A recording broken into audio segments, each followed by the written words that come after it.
Ladies and gentlemen, Paul Leslie presents. And now your host, Paul Leslie. It is a great pleasure to welcome hit songwriter Les Reed. I think most stories are best from the beginning. What was life like growing up? Well, I was born in 1935, so I saw most of the war, well, all of the war years actually, and at 5 years old, my mother and father put me to piano lessons, and I used to walk across the allotment to a little old lady called Rita C. who taught me how to play piano, and indeed for the next 15 or so years, and she got me right through London College of Music and passed all the exams, etc. And when I was 15, I finished with her and carried on in a professional mode.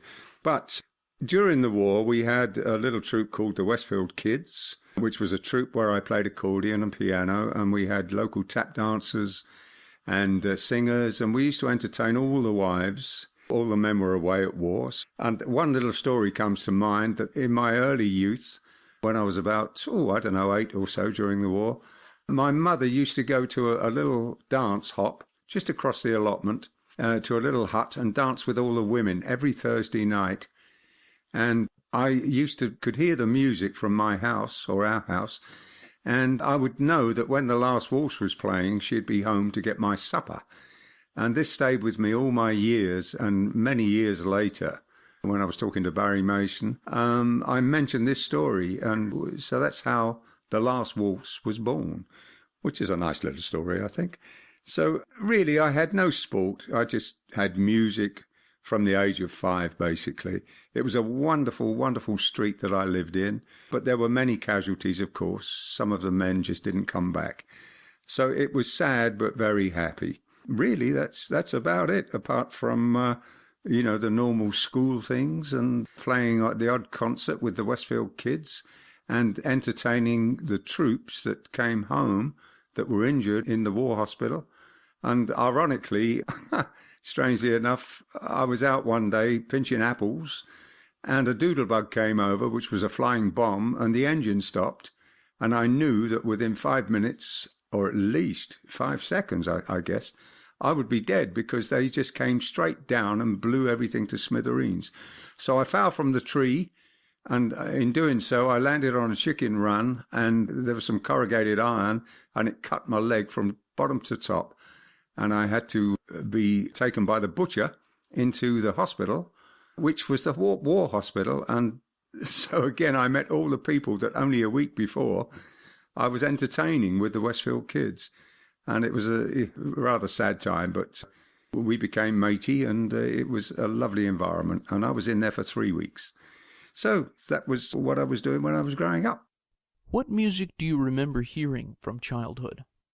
Well, indeed, when I was born, my mother told me that they were playing Jimmy Dorsey, a song called That's a Plenty on the radio.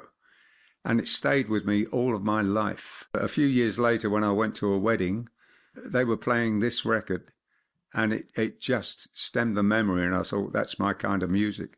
So really, I was brought up on American big bands, Tommy, Jimmy Dorsey, Benny Goodman, Glenn Miller, all those kind of people. So I loved jazz from a very early age, and indeed, when I was 16, I started playing jazz clubs and played with people like Dizzy Reese, Roy Willocks, Bruce Gaylor, and Victor Feldman in London jazz clubs. So it was a lovely time. When I was a boy, I had a wall in my bedroom which was full of pictures of all the people I loved, including all the big bands like Glenn Miller, etc., and Benny Goodman's band and Jimmy Dorsey. But I also had pictures of Bing Crosby, Ella Fitzgerald, Vic Damone, Sammy Davis, and others. And it's a strange thing, but throughout my life in the recording business, I got to meet each and every one of them, or they actually did one of our songs on their records. We even had a Glenn Miller recording on a song called Hotline, which was not the Glenn Miller because by this time he'd got killed in the war. But the band was taken over by Ray McKinley, and it was Ray McKinley that recorded the song.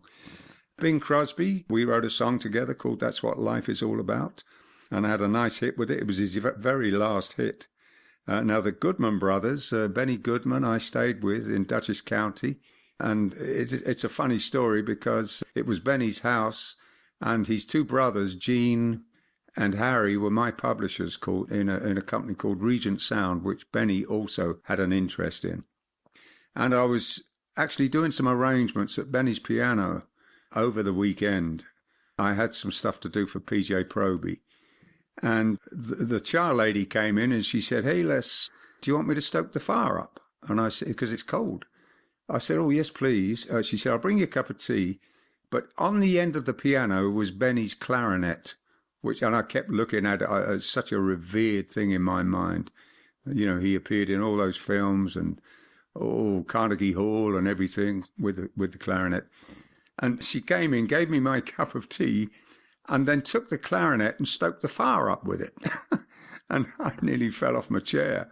But she laughed. She said, "We do that on everyone, Les. They all think it's Benny's clarinet. It's not. It's just a cheap plastic copy." So it was a joke. But, you know, it's one of those wonderful things. And I still love jazz, but of course I got into the popular business. And that's been my life for 60 years or so. Tell us about the first song you ever wrote. You're going back now. I was about 10 years old, and I just kept dreaming, I guess, about this wonderful Paradise Isle, just on my own, with nature around me. And I didn't know what it meant, but I came up with a title called Nirvana. And in later years, I found out this is exactly what Nirvana means. It means paradise, or Paradise Isle. And so I wrote a little song about that, which my sister Celia, to this day, still sings that song. It's never been recorded. It's just a family thing. And she was 5 years old when I wrote it, and she's in her 70s now. So I guess it must have had an influence on Celia. There was another song I called Mother Dear. I just love my mother so much, and I wrote a song about her. And another one called In Vain, which was the sentiment being that I couldn't get the girlfriend I wanted, and everything was in vain. So really, yes, those were the three songs that I wrote when I was a young boy. Are you more affected by the lyrics or the melody of a song? Good lyrics do affect me. And songs like Vincent, and there are many songs that really bring me to tears sometimes. And I wish I'd written them, you know. But being a composer, I think the melody has to appeal to the general public too. And I was always influenced by the classical composers like Rachmaninoff, Grieg, Tchaikovsky, who greatly sparked my imagination when I was a young boy to actually pursue a classical path. In some cases, I have, having written 4 suites and nearly finished my very first symphony. And I guess this comes when you're older. But certainly, I was very lucky to work with the best lyric writers, not least of all Sammy Cahn, who's probably one of the best ever. Bing Crosby, of course, Don Black, who's one of our big writers, as well as Tim Rice, and Barry Mason, my longtime partner, and Jeff Stevens, almost as long as Barry. So I've been blessed with wonderful lyric writers. And I must say that with all of their songs, I know the lyrics back to front. So it certainly had an impression on me when we first wrote them. And I hope it had an impression on the public as well. What was the first song you wrote that you heard on the radio? How did it make you feel? Well, I guess when I was with the John Barry 7, we're going back now, 1959, 1960, I guess this was the first popular song I wrote, even though I had written some jazz pieces before that for Denny Boyce and his orchestra, which were broadcast. But actual song was a little thing called Donna's Theme, which I wrote in respect of her being born. And the John Barry Orchestra and 7 recorded it on an album called String Beat, which is very popular still to this day, that particular album. That was in 1960, when Donna was born. And when I heard it on the radio, I had an incredible feeling because, you know, it's not a thing that happens to everybody. And I just felt, well, that's my music they're playing. But the first actual song I heard was Everybody Knows by Steve Lawrence in America, which did very, very well. And he was one of my favourite singers anyway, and it was lovely to hear that. But in this country, we had a song called Tell Me When by the Applejacks, and it was played day in, day out, and that was a wonderful feeling. So it's going back a bit, and you probably won't remember all of those songs, but it was an incredible feeling. What kinds of things inspire you to write songs? I guess everyday life, really, Paul. Every song really tells a story.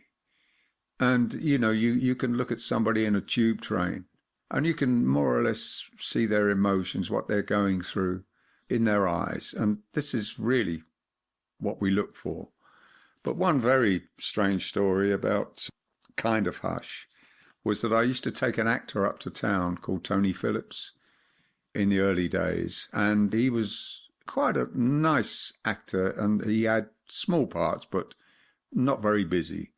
And I said to him on the way up to London one day, Tony, how's your business going? He said, Les, he said, there's a kind of hush all over the world at the moment. I stopped the car and I looked at him. I said, would you mind if I use that title for a new song? He said, no, be my guest. And that's how There's a Kind of Hush was born. And as you know, it was a massive hit for Herman's Hermits. Jeff Stevens did a lovely, lovely lyric on it. The Carpenters, of course, Barry Manilow, Johnny Mathis, they all did the song. But there was another one, really, when my dear old dad died. His name was Ralph Henry Reed.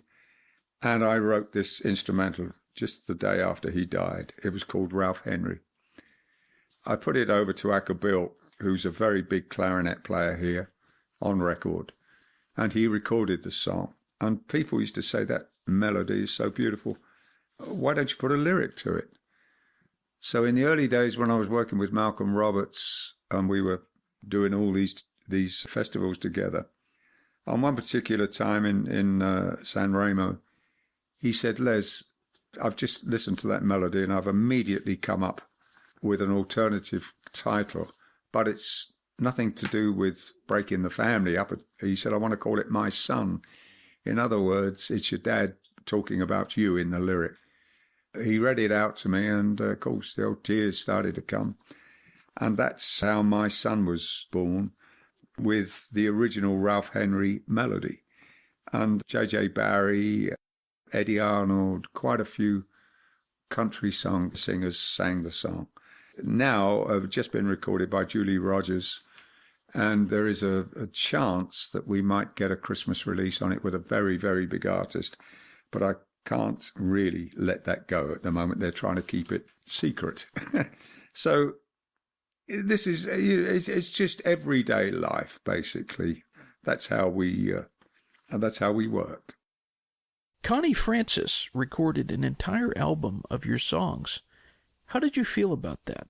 Oh, well, it was a fantastic experience. Even from the early 50s, I was a great fan of Connie Francis. I think we all were. And she came, when I was with the John Barry Seven, she came to see Adam Faith, who was my best man, but he was singing on tour with us. And I shall never forget coming off the stage with Adam, sweating like nothing. And she had 2 gin and tonics, one each for Adam and myself. And I thought to myself, I know that face. And of course, it was Connie. She'd come to see Adam, basically.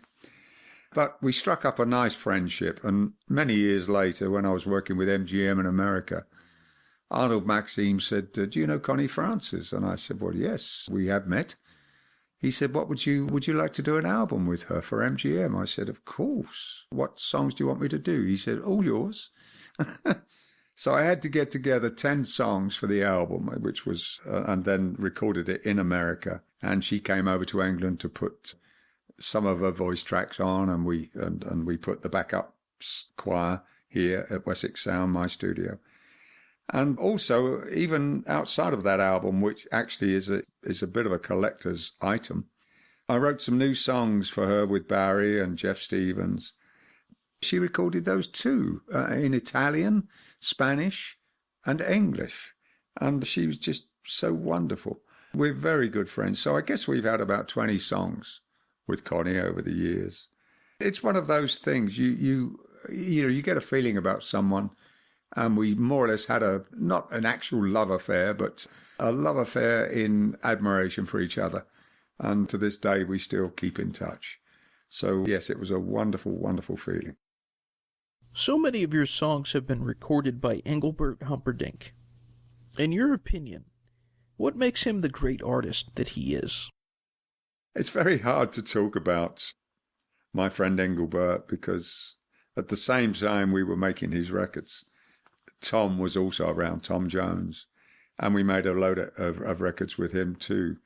But Engelbert was always something special to me. We've always been very close. He was psychic, he was spiritual. He was just a wonderful man, and of course the public demand is incredible still to this day to see him on stage. He always picks good songs. I mean, he loves everybody. He's got good looks, a great voice. And I guess we've been friends since 1958.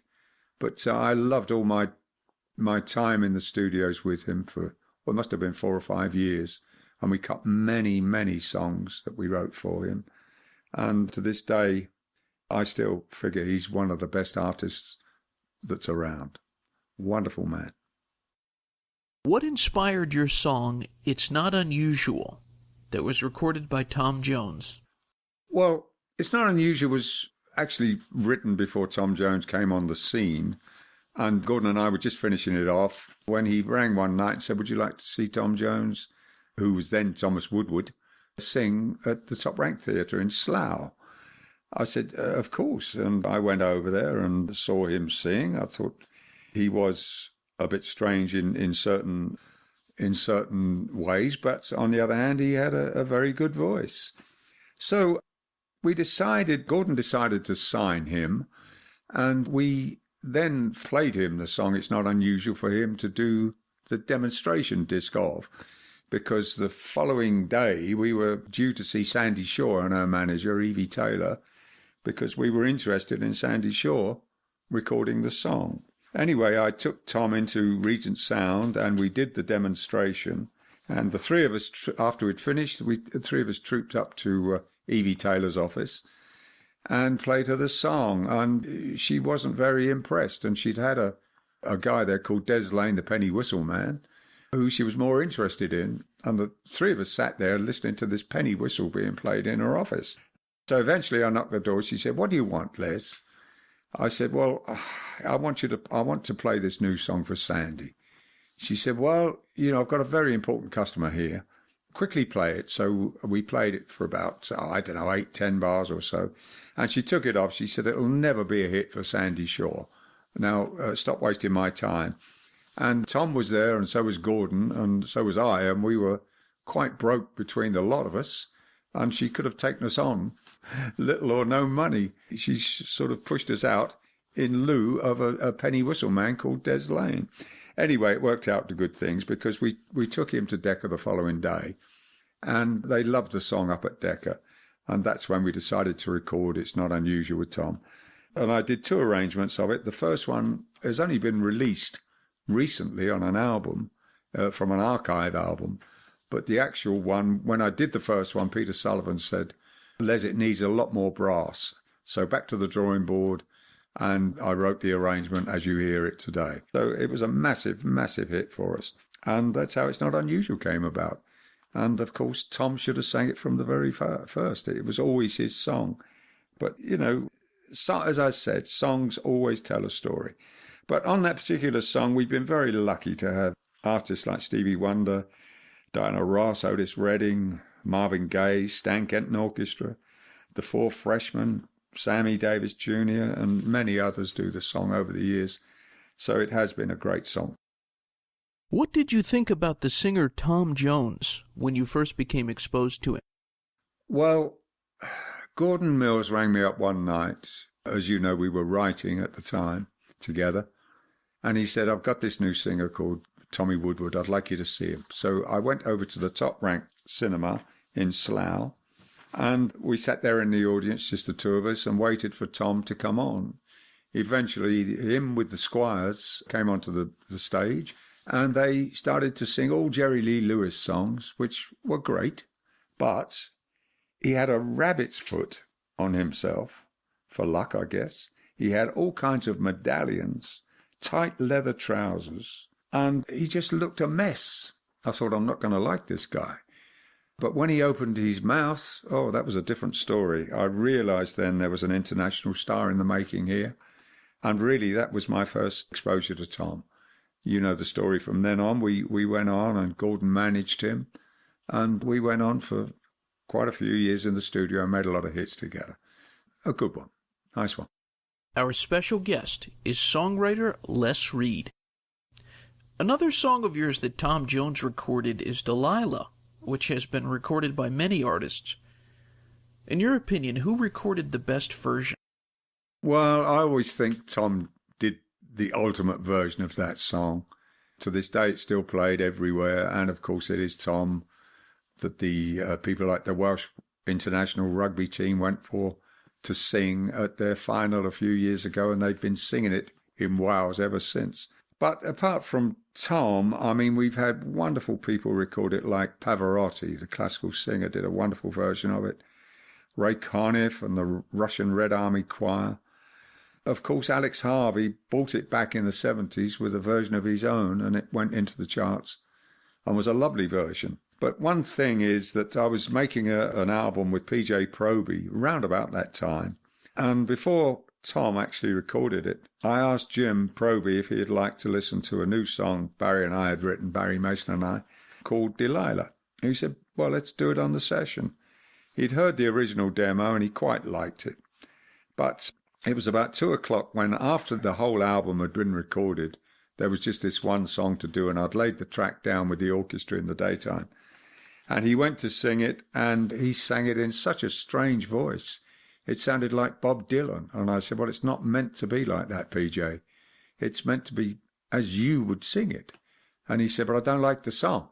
And I said, well, why didn't you tell me that before I recorded it and did the arrangement? He said, well, I really don't think it's me. So I said, okay. So we ended up with an 11-track album, and Delilah was going to be the 12th track on the album. I ended up with the 11-track album, but the album still did well. And I think PJ curses himself to this day for turning down that song. But it turned out for the best. Tom was round the corner and Delilah was born. Delilah was also recorded by the sensational Alex Harvey Band. What did you think of their interpretation of your song? Well, in the 70s, it was great. We had quite a few hits in the 70s, but this was a record that we didn't even know was going to happen. And I heard it on the radio one day, and I thought, that's our song. And of course, it was being done by a group, quite a rock version of it. And apparently, Alex did it on stage everywhere he went and brought the house down. He absolutely loved the song, which is different, but very, very commercial. And to this day, we were delighted when that entered the charts and got quite high in the charts too. So I thought it was great. And, a few years, quite a few years, 5 or 6 after Tom's version, it was nice to hear the song again in a different way. I love the record.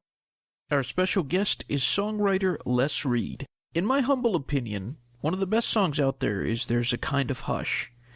I just think it's one of the finest songs out there. I had the opportunity to hear Peter Noone perform it in concert, but it wasn't that many years ago that Barry Manilow recorded it on the album Greatest Songs of the 60s. What is it like for you all these years later when you hear something you wrote reinterpreted? Well, I've told you the story of There's a Kind of Hush, but I think subsequently, after Peter Noone did the record with Herman's Hermits, I think some of the great singers, especially in America, realized that there was more to it than just a simple little commercial song. And some people took it slowly, like Barry Manilow and Johnny Mathis. Perry Como put it in his own way, as did Matt Monroe. And James Last Orchestra saw it in a different way. And of course, the Carpenters. They did it their way and had another hit with it, which was wonderful a few years later. But I'm pleased to say that the song is now a standard. And, well, what can you say? It was from that original story in the car, which I told you about before, it emanated from. which was lovely for us. Could it be possible to pick a song of yours that is a favorite composition? Oh, that's a hard one because, over the years we've had many, many songs. It goes into the many hundreds. And we've been so lucky to get them recorded by really good artists. But one particular song always sticks out, and it's a song called I've Got My Eyes on You, which I originally wrote with Jackie Ray, who was another one of my partners, for an artist we managed and recorded called Jason Cord. And he sang it beautifully, but the fact that he was a new artist really didn't get him a lot of airplay. But some people heard it, and the Vogues in America did the most wonderful, wonderful version of it. And so it started being heard in America. And then people like Jackie Wilson, who was a wonderful, wonderful singer, got hold of the song and did a fantastic version of it. I did it with Pat Clark in the studio for one of our albums. And people like Ray Conniff and Percy Faith and a few American orchestras did it too. It was so sad for me because Jackie rang me not long after the Vogues had recorded the song, and he'd just lost his wife. And not long after that, he succumbed, and he was gone, and he was a fine, fine lyric writer. And I think that's one of the nicest lyrics ever on one of my songs. Our special guest is songwriter Les Reed. What songwriters have influenced you the most? Well, I think it's got to be Irving Berlin. He just about handled everything, Irving Berlin, and he was just a genius. But on the popular side, I love Burt Bacharach and Hal David. I just think they are wonderful. And of course, Jimmy Webb came up with some wonderful stories. And we were in Brazil with Jimmy, and he was a wonderful person. Of course, I've always liked Sammy Cahn, who became one of my lyric writers in his later age. It was wonderful. But I should never forget with Henry Mancini, who was also a fine writer, telling me the story of Moon River. And he sent Johnny Mercer the melody on disc, and like a demo disc. And Johnny said, hey, this is quite nice. He said, what's it for? He said, well, it's for a film. Johnny said, well, I've got to be off abroad tonight. He said, listen, I'll do something quickly now and get it to you. They didn't live too far from each other in California. He said, I'll get it to you tonight. So at about 9:00 that evening, the door went, and it was Johnny Mercer with a little envelope in his hand, which he gave to Hank. He said, gotta go. I'm sorry, I'm going to miss my plane. And Henry took it into his kitchen and looked at it and thought, my God, this is beautiful. And that's how the lyric of Moon River came about, and possibly one of the greatest songs of all time. That about sums Johnny Mercer up. He was of such a commercial mind, and he had songs and music at heart. And between the two of them, they were two geniuses. So what a lovely song that was. Yep, I've got some wonderful influences, mainly American. Are there any younger songwriters that have gotten your attention? Oh, yes, there's a few. I like very much a man called Wayne Hector. He wrote for Westlife, a very, very important group here. Songs like World of Our Own, Flying Without Wings, and he also wrote for other groups like JLS, and he's a very fine writer. I like very much Danny O'Donoghue, who writes for The Script, which is a group in this country, and he's also a television personality now. And I've always loved the group Elbow, which is my favourite group of all time.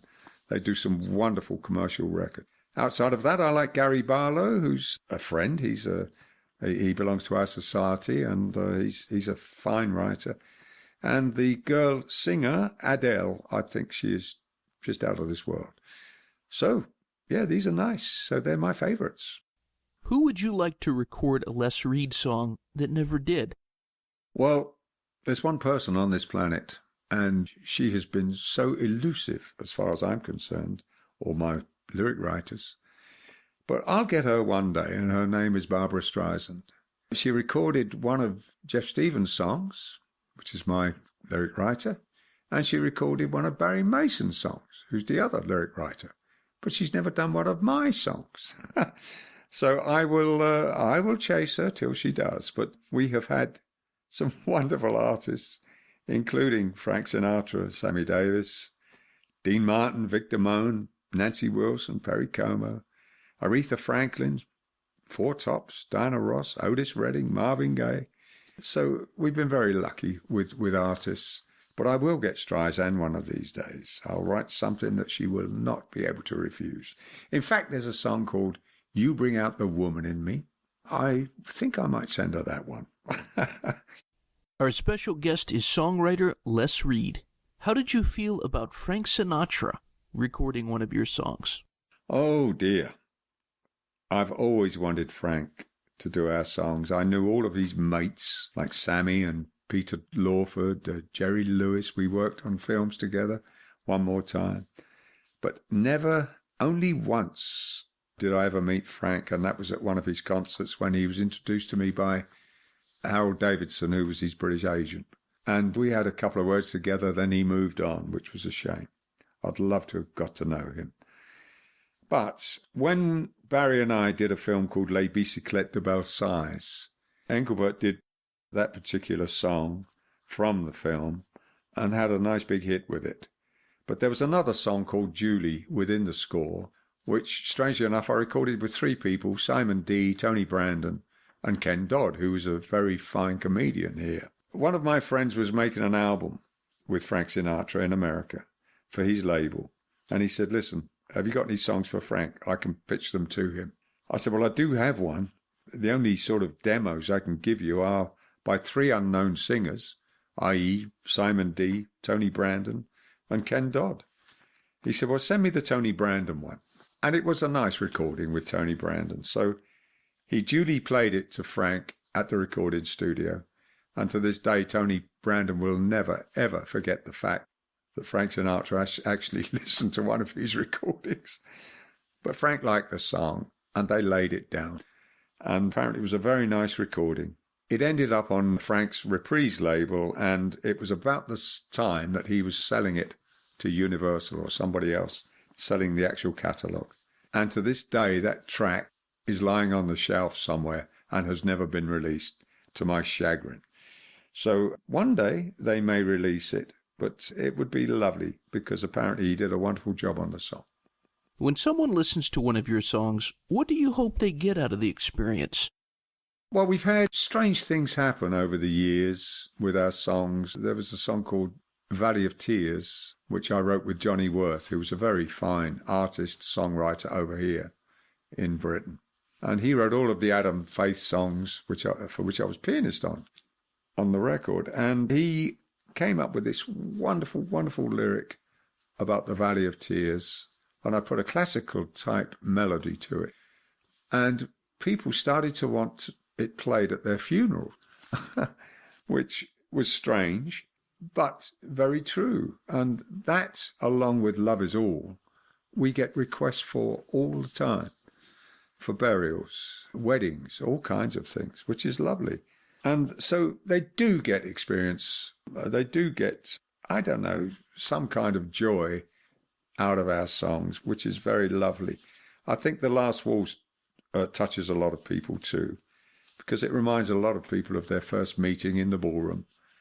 And so it's songs do have an effect on people, which pleases us very much. It becomes a big part of their lives, and they can relate personally. And strangely enough, I get many, many kinds of fan letters. Literally, people wanting to know the story of songs. We always answer and tell them, and they're delighted when we answer. So I think, as I said, every song tells a story. What is the best thing about being Les Reed? Oh, that's really a hard question, Paul. I think the best thing really is my love of life, my love for my friends, and my love for music and everything connected with it. As a backroom boy, I'm lucky to get any kind of adoration at all. And I think most writers are for their work because it's purely a job to them. But I think it's so nice to be accepted and in some cases admired by the general public. It's not easy to say, because we are generally not stars. We are not the Sinatras of this world. We are like his writers and arrangers that always take the back seat, but are an integral part of their music. I often think that possibly what it's like being me is to be able to provide some kind of musical backing to all of these people I've worked with that would enhance their own performances. So that's really the best thing about being me. I don't know. I guess other people feel like that too, but I just love being a bit of a recluse at times. But on the other hand, I do love to meet the real people of this world. Our special guest is songwriter Les Reed. What would you like to say to anyone who's listening in, wherever they are in the world? Well, I can only say a massive thank you for being part of our lives for the last 60 years or so. It really is a wonderful feeling and gives us great satisfaction. To be in this business is lucky anyway. One could have ended up as a builder or whatever. But we chose the music business, and it has paid us back 1,000,000 times. And a lot of it is due to the wonderful public that have gone out, bought our records, listened to our songs, and made sure that we're still working after 60 years, which is lovely. So there's such a closeness with the public, and that I will never forget. So I do thank you. My last question, who is Les Reed? Oh, dear, I'm just an ordinary guy, Paul, whose passion is to please and be accepted through his music. I won't embellish on that because I get embarrassed talking about it. But one story, when I was in the army, I met a clarinet player. His name was Joe. And from the very first meeting, I knew that the man was spiritual and very psychic. And the next 2 years, and we were in Germany and the Balkans together, he would always call me Gus. And on my demob, he took me to the station in Germany to come home. And I said, one thing, Joe, I said, why did you always call me Gus? He said, because you're not Les Reed. And he looked at me very strangely. He said, I've always thought you were Gustav Holst. A reincarnation of Gustav Holst. And I said, well, that's impossible. He said, no, check it out. He said, it does happen. And he was into all that. So I don't know who Les Reed is. I must say that I have made a study with Gustav Holst over the years and certainly have a great closeness with his work. There are times when I felt that what he had written, I could have written at some time or another. I know it sounds a bit strange, but that's how it is. And it was very strange when my wife was ill. I went to see a spiritual healer, and who was also very, very psychic. She did her healing on my wife, June. But she did say to me, I would love to sit you down. She said, you are such an interesting person. And I said, why is that? She said, because I think you are another composer. And I grinned at her. I said, don't mention one name, please. She said, Gustav Holst. And this coldness went right through me. So I don't know. It's a strange old life. And life is very, very, I don't know. It's got me going. Anyway, I'll say bye-bye to you all. And thanks for listening, and hope to do it again one day, Paul. And Mr. Reed, I thank you very much for making the time to sit down and talk with us. It has been a great, great pleasure. Thank you very much indeed for inviting. Thank you, sir.